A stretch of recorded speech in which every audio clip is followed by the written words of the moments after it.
Hi friends, I am not only very positive, लेकिन मुझे पूरा विश्वास है कि आप लोग बिल्कुल बेहतरीन होंगे। Everything definitely is going to be perfect with each and every one of you. And my very humble thanks, मेरे दिल से, तहे दिल से बहुत बहुत धन्यवाद उन सब का जिन्होंने कुछ समय निकाला और मेरे पिछले दोनों वीडियो देखे। जैसा मैंने आपसे कमिट किया था कि अलग अलग तरीके से मैं कोशिश करूँगा आपके हृदय को छूने की, आपको कोई मैसेज देने की, कोई संदेश देने की जो कुछ क्वालिटी का हो, जो कहीं ना कहीं आपके दिल में अपनी जगह बनाए। तो आज फिर मुझे उम्मीद है आपको मेरा नाम तो पता ही चल गया ना, अभिनव शर्मा। तो आज मैं फिर आपके पास लेके आया हूँ एक तजुर्बा कह लीजिए, एक किस्सा कह लीजिए, क्योंकि यही है शायद लाइफ कि हम तजुर्बे से, एक्सपीरियंस से, चाहे जैसी शब्दावली आप इस्तेमाल करें जो आपको अच्छी लगती है, जो आपको पसंद है। देखिए, मैं हमेशा बिलीव करता हूँ कि इंसान समझता वही है जो वो समझना चाहता है, और वैसे ही समझता है जैसे वो समझना चाहता है। तो मेरा प्रयास तो सिर्फ ये रहेगा कि मैं बात उस लहजे में कहूँ, उस तरीके से कहूँ जो ज़्यादा से ज़्यादा जो जो आप जैसे अच्छे बढ़िया लोग मेरे साथ जुड़े हुए हैं, जो अभी मुझे सुन रहे हैं, वो उन शब्दों को सुनना चाहें, वो शब्द कुछ असर करें, कहीं रजिस्टर करें दिमाग में, मैं चाहता हूँ कि दिल में। तो ये कुछ साल पहले का किस्सा है कि मैं अपने शहर में एक बहुत ही बेहतरीन सक्सेसफुल बिजनेसमैन के संपर्क में आया। और कहते हैं ना कि जब क्लिक करते हैं, जब चीज़ें जो म्यूचुअली पसंद हों, बात करने का लहजा, तरीका, इंटरेस्ट की चीज़ें, वो काफ़ी हम लोगों की मेल खा रही थी। तो वो जो एक प्रोफेशनल कनेक्ट था, जो एक परिभाषा से बंधा हुआ था, वो थोड़ा सा खुला, और हम लोग एक दूसरे से रेगुलर बातचीत करने लगे, डिस्कस करने लगे, जैसे कि प्रोफेशनल फ्रेंड्स करते हैं। मैं ये वर्ड यूज़ करना चाहूँगा क्योंकि वो सिर्फ प्रोफेशनल रिलेशन नहीं रह गया था, हम लोग एक दूसरे से इंटरेक्ट भी करने लगे थे। हम सोसाइटी से रिलेटेड, पर्सनल प्रॉब्लम से रिलेटेड कभी कभी बात करते थे, ज़्यादा नहीं, क्योंकि वो काफ़ी सक्सेसफुल थे, उन पे समय का भी बहुत अभाव रहता था। और यकीन मानिएगा, सच्चे मन से कह रहा हूँ कि जब भी उनसे मेरी बातचीत होती थी तो मेरे लिए ये अच्छी फीलिंग थी, क्योंकि आप डेफिनेटली, हर कोई सक्सेसफुल लोगों के संपर्क में रहना चाहता है। और रिसर्च भी यही कहती है और साइकोलॉजी भी यही कहता है कि जब आप अच्छे लोगों के संपर्क में रहते हैं, सक्सेसफुल लोगों के संपर्क में रहते हैं, तो उनसे बातचीत करके, उनके सानिध्य से, उनकी कंपनी के साथ, उनसे इंटरेक्शन करने से ही आपको डायरेक्टली इनडायरेक्टली बहुत चीज़ें अच्छी मिल जाती हैं, प्रभाव अच्छा पड़ता है। एक पुरानी कहावत भी है ना, as the old saying goes that you keep company with good people and good things come to you, कि अच्छी संगत रखते हैं तो आप भी अच्छे होने लगते हैं। बहरहाल, किस्सा ये था कि एक दिन यकायक, आउट ऑफ द ब्लू जिसे कहते हैं, without me expecting, he called me up and there was something जो उनकी जो जब परेशान होता है ना कोई, तो उसकी आवाज़ में वो दिखता है ना। जैसे आप महसूस करते होंगे, आपसे कोई परेशानी में बात करेगा तो आप एकदम उसको फील कर लेते हैं कि हाँ, कहीं ना कहीं कोई दिक्कत है, कोई प्रॉब्लम है। तो मेरे को ये तो पक्का विश्वास था कि इनके साथ कोई मनी या फिनेंशियल रिलेटेड प्रॉब्लम नहीं होगी, क्योंकि वो सोसाइटी में, वो अपने करियर में, अपने बिजनेस में उस पायदान पे पहुंच गए थे कि जहां से वो आगे 7 पुश्तों तक का इंतज़ाम कर चुके थे, उन्हें कोई मनी रिलेटेड इशू नहीं था। बहरहाल, आगे सुनिए क्या हुआ। तो मैंने उनसे पूछा, हाँ सर बताइए कैसे हैं। बोले, यार अभिनव, आज मैं बहुत परेशान हूँ, और मुझे लगता है कि मैं लाइफ में जिस पर्टिकुलर जंक्शन पे हूँ, जिस पड़ाव पे हूँ, मैं हर किसी से अपनी बात दिल खोल के नहीं कर सकता। ज़्यादातर लोग मेरे पास आते हैं सुझाव के लिए, they come to me, they take my advice, and God is very kind कि मैं उनकी हेल्प कर पाता हूँ। और आज ऐसी स्थिति है कि मुझे लगता है कि मुझे किसी एक जेन्युइन एडवाइस की ज़रूरत है। मैं बहुत ध्यान से, बड़ा ही एकाग्रचित्त होकर, कॉन्सेंट्रेशन के साथ, I was all ears, I was listening to him. क्योंकि जब आपका लगाव हो जाता है ना किसी के साथ, तो वो आपको परेशान दिखे तो आप भी कहीं ना कहीं परेशान होने लगते हैं। और मेरे को भी थोड़ी सी परेशानी होने लगी थी कि एक अच्छा इंसान, एक सक्सेसफुल इंडिविजुअल जिसका नाम है, जिसकी प्रतिष्ठा है, एक सोसाइटी में रेप्यूटेशन है, वो अगर परेशान हो रहा है तो ऐसी क्या बात है। तो उन्होंने मेरे को बोला कि यार अभिनव, मुझे लगा, मैंने काफ़ी सोचा कि हालांकि हमारे अभी कुछ ही समय हुआ है, हम प्रोफेशनली मिले थे और अब पर्सनली एक दूसरे को जानने लगे हैं, समझने लगे हैं। मुझे लगा कि तुम्हारे अंदर वो ठहराव है कि तुम अगर मुझे गाइड भी नहीं कर पाए या मेरे को सजेशन भी नहीं दे पाए, तो एटलीस्ट तुमको मैं सुना के मेरा दिल थोड़ा हल्का हो जाएगा। कहते हैं ना कि when you share your heart out you feel a bit lighter, कि जब आप अपना बोझ या अपनी प्रॉब्लम या दर्द या आपका फियर शेयर करते हैं तो आप कहीं ना कहीं थोड़ा सा अच्छा फील करते हैं। तो मैंने उनसे कहा कि सर देखिए, ये तो आपका बड़ापन है और ये मेरे लिए बहुत ही, इट्स माई प्लेजर, ये मेरे लिए बहुत अच्छी बात है। अच्छी इन दी सेंस कि भाई आप मुझे इतना महत्व देते हैं कि कम से कम, चलिए छोड़िए मैं कुछ कर पाऊँ या ना कर पाऊँ, आपकी प्रॉब्लम का सॉल्यूशन दे पाऊँ या ना दे पाऊँ, एटलीस्ट मैं आपकी रिकॉल में, आपके मस्तिष्क में पहले नंबर पे तो आया। आपने कम से कम मुझे इतनी तो रिस्पेक्ट दी। तो उन्होंने कहा हाँ यार अभिनव, प्रॉब्लम कुछ ऐसी है कि कुछ ऐसे सवाल हैं, मैं उन्हें समझ नहीं पा रहा हूँ, मुझे उसका जवाब नहीं मिल रहा है और मैं बड़ा हैरान हूँ, अचंभे में हूँ अंदर ही अंदर अपने आप, कि मुझ पे अपनी प्रॉब्लम लेके सारा शहर आता है और मेरे पास मेरी इस अनकंफर्टेबिलिटी का, जो मैं अंदर असहज महसूस कर रहा हूँ, इसका मेरे पास खुद पे कोई जवाब नहीं मिल रहा है। ये मुझे तंग कर रहा है, मेरे को रात को नींद नहीं आ रही है। मैं अब सुन के ये बात थोड़ा सा और घबराया। I am being very honest with you. क्यों? क्योंकि देखिए, एक तो अच्छे लोग कम मिलते हैं और जब वो मिलते हैं तो उनको संभाल के रखना बहुत ज़रूरी होता है।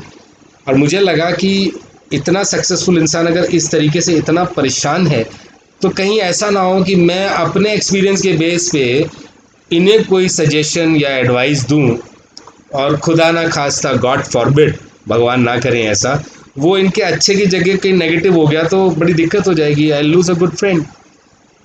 तो मैंने काफ़ी सोचा, मैंने कहा सर मुझे एक दिन का समय दीजिए, देखिए मैं कल आपसे खुद फ़ोन करके बात करूँगा और मैं अपनी तरफ से कोशिश करूँगा कि मैं या मेरे संपर्क में कोई और जो ज़्यादा बेहतर हो मुझसे मेरी अंडरस्टैंडिंग में, वो आपकी बात सुने और फिर आपको अकॉर्डिंगली गाइड करें। उन्होंने कहा चलो ठीक है अभिनव, इतने दिन से ये दर्द सा है तो चलो एक रात और सही, तो कल मैं तुम्हारा इंतज़ार करूँगा।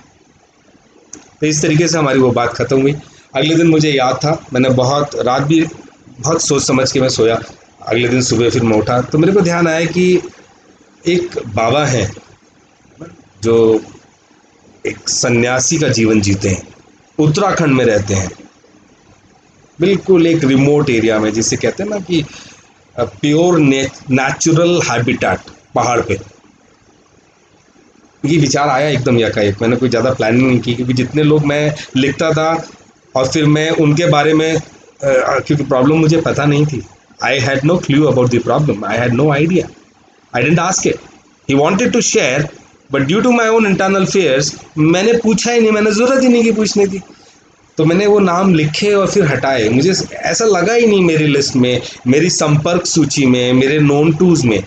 दैट डजंट मीन कि वो लोग अच्छे नहीं है जो मेरी जानकारी में, अच्छे हैं, लेकिन हर एक पर्टिकुलर इंसान की एक छवि होती है आपके मन में, दिमाग में। तो आप कोशिश यही करते हो जब आप सजेशन दे रहे हैं या एडवाइस दे रहे हैं कि आपका सजेशन या एडवाइस सही जाए, गलत ना जाए। तो वही एक चीज़ मेरे कैलकुलेशन को ड्राइव कर रही थी, गाइड कर रही थी। मेरे जो भी नाम मैं लिख रहा था और उनको मैं टिक नहीं लगा पा रहा था, उसका सिर्फ रीज़न यही था, with respect to each and everyone जिसका मैंने नाम लिखा। तो इस सब विचार के साथ ये बाबा का ध्यान में आया। फिर मेरे एकदम से दिमाग में आया कि ये तो एक प्रैक्टिकल इंसान है, is a business man, is a successful practical business man. और ज़्यादातर प्रैक्टिकल सक्सेस बिजनेस मैन पे टाइम ही नहीं होता ये सब सोचने का, तो उनको मैं बाबा का रेफरेंस दूँ, doesn't click. But then I was literally with no other option, I had simply no option. तो आई थॉट कि चलो देखा जाएगा क्या होगा। अभी मैं इससे ज़्यादा नहीं सोच पा रहा हूँ, इससे ज़्यादा मैं कुछ प्लान भी नहीं कर पा रहा हूँ। मेरा अंदर से दिल ये कह रहा था कि उन बाबा के पास इनकी प्रॉब्लम्स का सॉल्यूशन होगा। और मैंने फ़ोन मिला के, सहमते हुए, थोड़ा सा डरते हुए कि पता नहीं कैसा रिएक्शन आएगा, मैं जो एक्शन करने जा रहा हूँ उसका रिएक्शन कैसा आएगा, इसका थोड़ा सा मुझे ना थोड़ा सा हिला रही थी बात, ये थोड़ा सा मुझे महसूस हो रहा था कि क्या रिएक्शन आएगा, बट एनीवेज चारा नहीं था और कोई ऑप्शन भी नहीं था। तो मैंने उन्हें फ़ोन मिलाया और अपने को कॉन्फिडेंस में ला के थोड़ा अपने को संजो के मैंने उनसे बोला, सर गुड मॉर्निंग, कैसे? बोला, यार अभिनव मैं तो बढ़िया हूँ, बस मैं उम्मीद यही कर रहा हूँ कि यार तुम कुछ मेरे लिए सॉल्यूशन लाए भाई, you definitely have an answer for me. मैंने कहा सर देखिए, I will be very open with you, I can not take this risk. मेरी जो भी एक्सपीरियंशियल लर्निंग है, you value it and I am thankful for that, so it's my pleasure. लेकिन जो मेरी अंडरस्टैंडिंग है, जो मेरा मन कह रहा है, मेरा दिमाग भी उस पर टिक लगा रहा है कि मैं वो बंदा नहीं हूँ जो आपको गाइड करे। लेकिन हाँ, अगर आप मुझे अलाउ करें तो मैं आपको एक राय दे सकता हूँ। बोले हाँ ठीक है, नो प्रॉब्लम, इतना सोचा तुमने मेरे लिए, this is more than sufficient. अपना आई रियली अप्रिशिएट इट। बताओ ना किससे मिलना है, दो ना मोबाइल नंबर, बोलो ना कहाँ जाना है। मैंने कहा सर मोबाइल नंबर तो उन पे है नहीं। वो थोड़ी देर के लिए चुप है, वो मोबाइल नंबर नहीं है, आज के ज़माने में मोबाइल नंबर नहीं है। मैं कहा हाँ सर, क्योंकि उन्हें सोसाइटी से, जीवन से कुछ लेना देना ही नहीं है। थोड़ा सा और उन्हें अचंभे में डाला और उन्हें फिर थोड़ा सा पीछे के, मुझे ऐसा लगा जैसे पीछे हुए होंगे वो, क्योंकि मैं तो फ़ोन पे बात कर रहा था, देख तो रहा नहीं था उन्हें। लेकिन जो उनका थोड़ा सा एक खिंचाव सा आया तो मुझे लगा कुछ हो रहा है। और उन्होंने मेरे को एकदम से फिर बोला, अरे भाई मोबाइल नहीं है, जीवन और सोसाइटी से कोई लेना देना नहीं है, मैं तो एक यार सोशल एनिमल हूँ, आई लिव इन सोसाइटी, मेरी प्रॉब्लम को ऐसा कोई इंसान कैसे जानेगा, चलो बताओ कौन है वो। मैंने कहा सर वो एक बाबा है। यार come on give me a break अपना, you must be kidding man, मजाक कर रहे थे यार। मतलब मैं तो एक संजीदगी से तुमसे प्रॉब्लम का एक सॉल्यूशन पूछ रहा था, तुमसे पूछ रहा था, तुमने कहा किसी और को गाइड करता हूँ, मैंने कहा ओके कोई प्रॉब्लम नहीं, और अब तुम मेरे को एक बाबा के पास भेज रहे हो। Is it fun, joke, are you kidding? मैं सहम सा गया थोड़ी देर के लिए, मुझे लगा, मैंने कहा कहीं कहीं ये ज़्यादा बुरा तो नहीं मान गए। लेकिन ठीक है, कई बार ऐसा होता है लाइफ में कि आपकी अंडरस्टैंडिंग में जो आपको अच्छा लगता है आपको बोलना चाहिए। और मेरे को ये विश्वास था कि बाबा के पास उनके सवालों के जवाब हैं, उन्हें वो लेने के लिए उनके पास जाना होगा। तो मैंने उनसे कहा कि देखिए सर, मैं आपको हर्ट नहीं करना चाहता, and I have lot of respect for you, at the same time I do not want to lose you, लेकिन this is the best which I could have done for you. इससे बेहतर मैं आपके लिए कुछ सोच नहीं पाया। तो मेरा आपको सिर्फ एक हम्बल सजेशन, निवेदन, जैसे भी आप समझना चाहें, वो यही है कि अगर आप मेरी राय लेते हैं तो अपने पास 3 दिन का समय निकालिए और इन बाबा के पास चले जाइए। थोड़ी देर के लिए चुप्पी लगी, मुझे लगा शायद फ़ोन कट जाएगा, लेकिन फ़ोन नहीं कटा। उन्होंने कहा चलो अभिनव ठीक है, अब मैं भी तो इतने प्रयास के बाद, इतनी कोशिश के बाद सॉल्यूशन नहीं निकल पा रहा, शायद ये किस्मत में लिखा है मेरे, शायद ये ऐसे ही मुझे समझना होगा, तो ठीक है तुम मेरे को उनका एड्रेस लिखवा दो और मैं कल ही निकल जाता हूँ। मैंने कहा लेकिन सर एक कंडीशन है, वहाँ अगर आप जाएंगे तो सारी चीज़ें शहर की, परिवार की, आपकी पर्सनल प्रोफेशनल यहीं छोड़ के जाएंगे, ये उनकी कंडीशन है बाबा की। और वहाँ पे बड़ा सीधा सा नियम है कि आपको बाबा दिन में 3 बार ही दर्शन देंगे, और वहाँ पे कोई बड़ा नहीं है, कोई छोटा नहीं है, कोई राजा नहीं है, कोई रंग नहीं है, कोई रिच नहीं है, कोई पुअर नहीं है, कोई कास्ट नहीं है, सब बराबर है। वहाँ बैठने के लिए कोई चेयर भी नहीं है।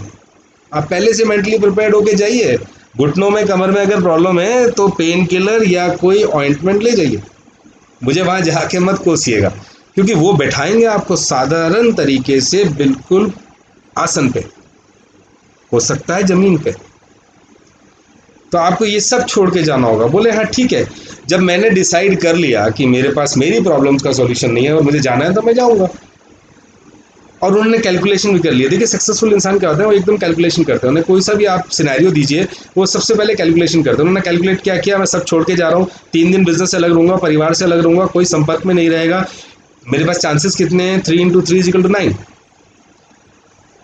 तो बहुत लाजमी है कि वहाँ जो भी लोग आए हों, 50, 100 या जो भी आए हों, मुझे थोड़ी प्लानिंग इस तरीके से करनी पड़ेगी कि मैं जल्दी से जल्दी फ्री हो और जल्दी से जल्दी वापस आ जाऊँ। और वो उसी रात निकल लिया, और सुबह सुबह वहाँ पे बाबा का नियम एक बार बता देता हूँ आपको, 5 बजे एक बार निकलते थे और चाय पिलाते थे, वो प्रसाद था उनका। दिन में 2 बार, एक बार निकलते थे और चाय पिलाते थे, वही प्रसाद था उनका। और शाम को 6 बजे निकलते थे, चाय पिलाते थे, यही प्रसाद था उनका। और सब लोगों को पंक्तियों में बैठा दिया जाता था, जितने भी आए। इसमें कोई वीवीआईपी सिस्टम नहीं था बाबा के यहाँ। बाबा के लिए तो सब बराबर हैं, कोई भी आए। राजा आए रंग का आए, मैं बता चुका हूँ, मैंने उन्हें ही बता दिया था। सब लाइन से बैठेंगे और जो पहले आएगा वो आगे बैठेगा, जो जैसे जैसे क्रम अनुसार आएगा उसे वैसे ही जगह मिल जाएगी बैठने की। तो ये वहां पे पहुंच गया, पहला दिन आया,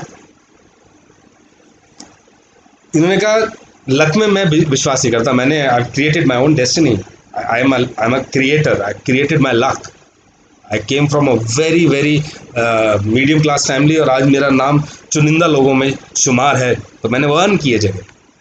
तो लेकिन फिर भी उन्हें कहीं ना कहीं लग रहा था कि यार जल्दी आज ही में हो जाए काम तो ज़्यादा बढ़िया है। होता है ना, जो बिजी लोग होते हैं, जिनके घंटे गिने हुए होते हैं, उन्हें सब चीज़ें प्लान करके चलनी होती है, फुर्सत के लम्हे कम होते हैं, भाग दौड़ी ज़्यादा होती है, लोगों से मिलना ज़्यादा होता है, संपर्क ज़्यादा होता है, समय ज़्यादा लगता है। तो उस हिसाब से वहाँ जाके बैठ गए, लेकिन रिलैक्स है कि ठीक है, 9 चांसेस हैं, 9 बार मेरे हाथ में है, वक्त 9 बार पासा फेंकेगा, बाबा 9 बार बाहर आएंगे। तो देखते हैं, पहली दूसरी तीसरी बार में नंबर आ ही जाना चाहिए। तो पहली बार में बाबा बाहर आए और उन्होंने सबको चाय दी, सबसे लास्ट में किसी की कमर थपथपाई, उससे साथ लेके चल गए। नियम ये था कि बाबा जिसके कमर थपथपा देंगे, कंधे पर हाथ रख देंगे, वो दिन वो बारी उसकी। तो कोई उनके पास चला गया और उसके उनको सवालों के जवाब मिल गए, ऐसा कहा जाता था। कुटिया के अंदर सिर्फ एक ही इंसान एक बार में बाबा के कंधे पे हाथ रखने के बाद प्रवेश कर सकता है, एंटर कर सकता है, और उसको अपनी वो सॉल्यूशन मिल सकता है। चलिए कोई बात नहीं, कैलकुलेशन की कि ठीक है, बिजनेस भी मैंने जो बिल्ड किया कोई 1-2 साल की मेहनत से थोड़ा ना बना, मैंने पूरी ज़िंदगी लगा दी उसके अंदर। 40-45 साल की मेहनत के बाद आज मैं वहाँ पहुँचा हूँ जहाँ मैं हूँ। ये विचार के साथ उन्होंने अपने को वो किया और कहते चलो ठीक है यार, इतना बिजी रहता हूँ, अपने लिए समय नहीं मिलता, कभी कोई पारिवारिक फैमिली मेरी रिस्पॉन्सिबिलिटी मुझे घेरे रहती है, कभी मुझे कोई बिजनेस रिलेटेड घेरी रहती है, कभी मेरे जो एसोसिएट्स हैं, जो मेरे पार्टनर्स हैं जिनके साथ मैं बिजनेस करता हूँ, कभी उनकी सोशल कॉल होती है उसमें मैं बिजी रहता हूँ, अपने लिए तो समय नहीं होता। अच्छा है ना, यहाँ पे सब कुछ ठहरा हुआ सा है, शांत है, अच्छा लग रहा था उनको अंदर से, ना मोबाइल बार बार बज रहा था, ना कोई कैलकुलेशन करनी थी, छोड़ आए थे वो बिजनेस पीछे, छोड़ आए थे वो फैमिली पीछे। He was feeling good to an extent, free, free in mind, free in soul. दूसरी बारी आई, अब थोड़े रिलैक्स थे वो, बाबा बाहर आए, सबसे आगे से किसी के कंधे पे हाथ रखा, उसको लेके चले गए। ऐसे करते करते पहला दिन निकल गया, ऐसे करते करते दूसरे दिन की पहला बार भी निकल गई, दूसरी भी निकल गई। अब आपको क्या लगता है, क्या वो सहजता रह रही होगी उनके अंदर? क्या वो उतने रिलैक्स रह रहे होंगे अंदर से? नहीं ना। कितना ही पॉजिटिव कोई इंसान क्यों ना हो जाए, लेकिन अगर वो उस लेवल से आया हो सब कुछ छोड़कर और बड़े पेशेंस के साथ, तो कहीं ना कहीं हलचल मचेगी कि अब थोड़ा गड़बड़ हो रही है। 9 चांसेस मुझे मिले, 3 दिन मैंने निकाले इन 9 चांसेस के लिए, और पहला दिन गया पूरा, मैंने संभाला अपने आप को, दूसरे दिन की दोपहर भी चलेगी। तो अगर थोड़ी सी मैथमेटिक्स कर लें, if you do some mathematics, 9 minus how much, 3 + 2 5, मेरे पास सिर्फ 4 ही चांसेस बचे। अब मैं बार बार तो यहाँ आ नहीं सकता, बाबा को मैं किसी तरीके से इन्फ्लुएंस कर नहीं पा रहा हूँ। 40-50 लोग आते हैं, उनमें मैं एक बैठा होता हूँ, उनके लिए तो मैं उन्हीं में से एक हूँ। There is no special thing about me, he doesn't know me. और अभिनव ने ऐसा कोई रेफरेंस भी नहीं दिया, और रात की चांस भी निकल गई, रात की चांस भी निकल गई। और मैं यहाँ अपनी जगह बैठा हुआ सोच रहा था कि प्रभु किसी तरीके से इनको इसका सॉल्यूशन सॉल्यूशन मिल जाए, इनको प्रॉब्लम से थोड़ी बहुत तो रिलीफ मिल जाए, सो दैट मेरा इनको वहाँ भेजना सफल हो और रिलेशनशिप बची रहे, एटलीस्ट हम पॉजिटिवली अपने आगे कंटिन्यू करें इंट्रैक्शंस। लेकिन वहाँ पर सोचिए क्या चल रहा था, 2 दिन चले गए थे, 6 चांसेस चले गई थी, रिजल्ट जीरो, एक्टिविटी पूरी, रीजन समझ में नहीं आ रहे थे, बट रिजल्ट जीरो। तो रात को उनको नींद नहीं आई, उन्होंने सोचा कि नींद तो आ नहीं रही, स्ट्रैटेजी बनाता हूं, अब मैं बिल्कुल इनकी जो कुटिया का रास्ता है ना जिससे वो बाहर आते हैं, मैं वहां लेट जाऊंगा, रास्ते में अड़ जाऊंगा, रोड़ा बन जाऊंगा, मुझसे टकराएंगे, अगर टकराए नहीं तो मुझे लांघेंगे, मेरे चेहरे पे नज़र पड़ेगी, और नज़र पड़ेगी तो लाजमी है, I can expect, any buddy can expect कि वो मेरे चेहरे को याद रखेंगे और मुझे ज़रूर उठाएंगे। ऐसे ही करते करते इसी अंत द्वंद में, इन्हीं मिक्स ऑफ फीलिंग्स में, एग्रेशन में, फ्रस्ट्रेशन में, एंगर में, परेशानी में रात गुजर गई। और सुबह बाबा आए, बड़े प्यार से उनको लांग के बिना उनकी तरफ देखे आगे गए। अब सोचिए कैसा लग रहा होगा इनको। आप अगर इनकी जगह होंगे तो आपको कैसा लग रहा होगा? How would you feel if you are there? अपनी फैमिली को छोड़ के, अपने बिजनेस को छोड़ के, आपको नहीं पता पीछे क्या चल रहा है, और वहां पे आप 2 दिन लगा चुके हैं, आप पे 9 चांसेस हैं, उसमें से आप 6 चांसेस खो चुके हैं, और ये अभी अभी 7वीं चांस भी हाथ से चली गई। 2 चांस बचे हैं, रिस्क हाई, दोबारा दोबारा नहीं आ सकते। क्यों? कि कहीं ये भी फीलिंग थी वापस जाऊंगा, अभिनव को तो मैं देख लूंगा, वो तो बात अलग है, उसे तो बाद में देखूंगा, लेकिन मैं लोगों को क्या कहूंगा? 3 दिन तक गायब थे भाई, कहाँ थे? सन्यास में चले गए थे, इतना ज्यादा आध्यात्मिक खोज में चले गए कि हमसे संपर्क ही तोड़ लिए, या इतना शारीरिक आपको कष्ट हो गया कि आप गायब ही हो गए, या ऐसे डूब गए मानसिक उत्पीड़न में, भाई हमें बताते तो सही, हम परेशान हैं आपके लिए। इन सारे मिक्स फीलिंग्स के साथ, फ्रस्ट्रेशन के साथ, एंगर के साथ, कहीं ना कहीं अनईजीनेस बढ़ती जा रही थी। लेकिन एक सक्सेसफुल इंसान की पहचान ये होती है कि कितना ही प्रेशर आए, वो आसानी से हार नहीं मानते। उन्होंने कहा कोई बात नहीं, 7 चांस गए, 2 बचे हैं, और मैं इन 2 चांसेस में अपनी जान लगा दूंगा। और उन्होंने जल्दी से अपने को संभाला, और वो बाबा के पीछे पीछे चलने लगे। बोले आपकी जब ये घूम के इस वाली पंक्ति में आएंगे ना, इस वाली रो में आएंगे, तो मैं इनके पीछे पीछे चल रहा हूँ ना, कभी आगे जाते हैं, कभी पीछे आता हूँ, कभी बाएं हो जाता हूँ, कभी दाएं हो जाता हूँ, इनकी नज़र पड़ेगी मेरे ऊपर, पड़ गई होगी अब तक। सुबह तो चलो हो सकता है नींद में थे, अरे बाबा हैं तो इंसान ही ना, नींद में होंगे, ध्यान में होंगे, या जब कर रहे होंगे। ऐसे साधुओं के तो अंदर जब चलते रहते हैं ना, चेहरे पे तो कोई रिफ्लेक्शन आता नहीं, हमारी तरह रिफ्लेक्टिव तो होते नहीं है। हमारा तो पता चल जाता है चुटकी मारते कि गुस्से में, खुश है, परेशान है, इनका नहीं पता चलता है। दाढ़ी वैसी इतनी सारी चेहरे पे है, उम्र भी हो रही है, और उम्र की दरारें भी दिख रही हैं झुर्रियों के रूप में चेहरे पे इतनी सारी। हो सकता है आई साइड भी कमजोर हो, ये चश्मा तो यूज़ नहीं करते हैं ना, इन्हें जरूरत नहीं है।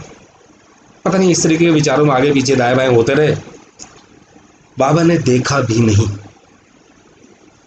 अब ये 8वीं चांस हाथ से जाने वाली थी, इसके लिए वो तैयार नहीं थे। वो तो भाग के एकदम से सबसे लास्ट में जहाँ बाबा पहुंचने वाले थे, उनसे आगे वाले बंदे को धक्का देकर उसकी जगह बैठ गए। बाबा बड़े प्यार से आए, मुस्कुराते हुए चाय उन्होंने इनके प्याले में डाली, और बिल्कुल साथ वाले बंदे को उठा के ले गए। अब सोचिए कितना बड़ा पहाड़ टूटा हुआ है इनके ऊपर। क्या ये सहन होने वाली बात है? जी नहीं, बिल्कुल नहीं। क्या आपसे सहन होगी? मुझसे ही सहन नहीं होगी। ये तो हाइट्स ऑफ टेस्टिंग पेशेंस। कि ठीक है बाबा हैं, कुछ लेने के नहीं, मेरे को कुछ देना नहीं है, इनका कोई मटेरियलिस्टिक इंटरेस्ट नहीं है, मेरे को जानते नहीं है, मेरा ही फ़ायदा होना है। लेकिन वो फ़ायदा होने के चांसेस तो निकलते जा रहे हैं। कारवा गुजर गया, गुहार देखते रहे। अरे मैं गुहार देखने के लिए तैयार नहीं हूँ मेंटली, बिल्कुल भी। मेरे से नहीं हो पाएगा ये। I can not afford to miss this. इतनी सारी चीज़ें हैं। पहले तो बाबा पे विश्वास किया, वाह भाई वाह। उसके बाद यहाँ पे आए, वाह भाई वाह। उसके बाद परिवार को पीछे छोड़ा, वाह भाई वाह। फिर बिजनेस का पता नहीं कितना नुकसान हो गया, वाह भाई वाह। पता नहीं कंपटीशन ने मेरे को कितने धक्के दे दिए होंगे, वाह भाई वाह। मुझे नहीं पता मेरे पीछे पीछे क्या हो गया होगा, वाह भाई वाह। वक्त किसी के लिए रुकता नहीं है, वक्त चलता रहता है। और मैं तो संपर्क काट के बैठा हूँ सबसे, बिल्कुल संपर्क काट के बैठा हूँ, बाबा के पास आया हूँ। अब फिर उन्होंने अपने को संभाला और कहा कि चलो, ये लिखा था मेरी शायद किस्मत में, ये अभिनव की शायद बहुत बड़ी कोई गलती है, कहीं ना कहीं उसने मुझसे कोई किसी बात का बदला लिया। अब वो सोचने लगे, परेशान हो गए। लेकिन फाइनली क्या होता है ना, कि जो ठहरे हुए लोग होते हैं ना, वो कितने भी परेशानी में आ जाए, कितना ही अंदर से आत्मद्वंद चलने लगे, लेकिन वो फिर अपने को स्टेबलाइज करते हैं। They have that ability of stabilising themselves irrespective of how they feel, how bad they feel, how tough the situation is. तो इन्होंने सारी कैलकुलेशन दोबारा से किया, कोई बात नहीं, 9 में से मेरे पास 1 बची, लेकिन 1 चांस तो है ना। ऐसे कई मरतबा, lot many times in my life it has happened कि मैं हार गया था, लेकिन सिर्फ एक अच्छे एफर्ट से मैं जीत गया। और उन्होंने सोचा कि अब वो कोई और कसर नहीं छोड़ने वाले, वो अपनी जान लगा देंगे इस चीज़ के ऊपर। अब शाम के 6 बजे आखिरी मौका, बाबा बाहर आए, ये बैठे हुए थे, तैयार थे। इन्होंने कहा अब मैं बाबा को आगे बढ़ने ही नहीं दूंगा, और ये ऐसे हाथ करके बाबा के चारों तरफ बैठ गए, स्पर्श नहीं किया लेकिन रोक के बैठ गए, अवरोध बन गए बिल्कुल। और ऐसे आंखें देखने लगे, आंखों में आंखें डाल के देखने लगे, क्रोध, दर्द, सब करुणा, सारे भाव। ऐसा लग रहा था कि इन आंखों के छोटे से 8 mm या इससे भी शायद नैनो mm स्क्रीन के ऊपर सारी चीजें चला दी इन्होंने। बाबा ने इनकी तरफ एक हल्की सी मुस्कुराहट के साथ देखा और चाय इनको देनी शुरू की। चाय देते रहे, देते रहे, प्याला भर गया, उबलती हुई चाय थी, प्याले में से चाय बाहर निकली, इनके हाथ पे लगी और ये एकदम से उछल पड़े। और अब सब्र का बांध टूट गया, क्योंकि सॉल्यूशन की तो कोई बात नहीं हो रही थी। ऐसा लगा कि जले हुए पे बाबा नमक और लाल मिर्च का मिक्सचर डाल रहे हैं। और खड़े होकर एकदम से बोले कि ये बाबा आपका कैसा न्याय है, आप मेरे बारे में जानते नहीं हैं, मैं आपको आजमा नहीं रहा हूँ, मैं एक जेन्युइन प्रॉब्लम के साथ आया, मुझे मेरे एक मित्र ने आपके संपर्क कराया, आपके पास भेजा, आपका पता दिया, मैं आपके पास आया, मैं यहाँ पे 3 दिन से, मैं पिछली 8 बार से हर तरीके से कोशिश कर चुका, मैंने संयम रखा, पेशेंस रखा, मेरे को जो जो वैल्यूज़ पता थी, जो जो लाइफ ने मुझे सिखाया, परसिवरेंस, पेशेंस, मैंने सारी चीज़ें रखी। और अब मुझे कल जाना है यहाँ से, मैं अपने परिवार को छोड़े बैठा हूँ आपके पास, और ये आखिरी मौका है मेरे पास, और इसमें आपने जो है मेरे हाथ जला दिए। मैं इतने मानसिक उत्पीड़न का शिकार होकर आपके पास आया था। There was a lot of mental agony which I had. I came to you for a solution, और आपने मुझे पेन दे दिया। ये किस तरीके का न्याय है आपका? ये कैसे आपने मेरे को ट्रीट किया? बाबा ने कोई रिफ्लेक्शन नहीं दी, लेकिन बाबा ने जो कहा वो एक गोल्डन ट्रुथ है। उन्होंने जो इस बिजनेसमैन को कहा वो आपके लिए, मेरे लिए, हर इंसान के लिए ग्लोबली एक गोल्डन ट्रुथ है। That is the key to learning, that is the key to self discovery, that is the key to success, that is the key to financial security and safety. पता है आपको क्या कहा बाबा ने? बाबा ने कहा कि जिसके प्याले भरे हुए होते हैं ना, उसमें अगर मैं अमृत भी डाल दूं तो वो खिन जाएगा, वो सब वेस्ट जाएगा। पहले अपने प्याले खाली करके आओ।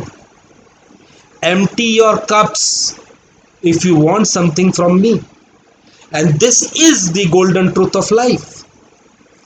नहीं फर्क पड़ता कि आप कितने नॉलेजेबल हैं, नहीं फर्क पड़ता कि आप कितने सक्सेसफुल हैं, नहीं फर्क पड़ता कि आपकी लाइफ की डायरी के अंदर पेज दर पेज कितनी उपलब्धियां हैं, लेकिन अगर आप लाइफ में किसी और से कुछ पाना चाहते हैं, कुछ सीखना चाहते हैं, कुछ प्रॉब्लम्स के सॉल्यूशंस चाहते हैं, तो आपको अपने कप्स खाली करने होंगे। You will have to empty your cups. तभी सामने वाला इंसान जो भी आपको देगा वो उसमें आएगा, भरेगा और आपके काम आएगा। डियर फ्रेंड्स, जो अभी तक मेरे पास रुके हुए हैं, देखिए संयम का टेस्ट तो मैं आपका भी लेता हूँ हर बार। पहली बार 13 मिनट, 12 मिनट, उसके बाद 15 मिनट, और अब मैं देख रहा हूँ 28 मिनट, लगभग आधा घंटा होने जा रहा है। लेकिन मुझे विश्वास है कि जो भी मेरे पास साथ अब तक रुके हुए हैं, they are definitely going to empty their cups and they are going to learn more. With that, I wish you the best of luck. आप लोग संपन्न रहें, खुश रहें और ऐसे ही आगे बढ़ते रहें, और मैं हमेशा ऐसे ही दिल से, और जो मेरे पास है मेरे एक्सपीरियंस में, वो लेके मैं आपके पास हमेशा आता हूँ। Take care, God bless you, bye bye.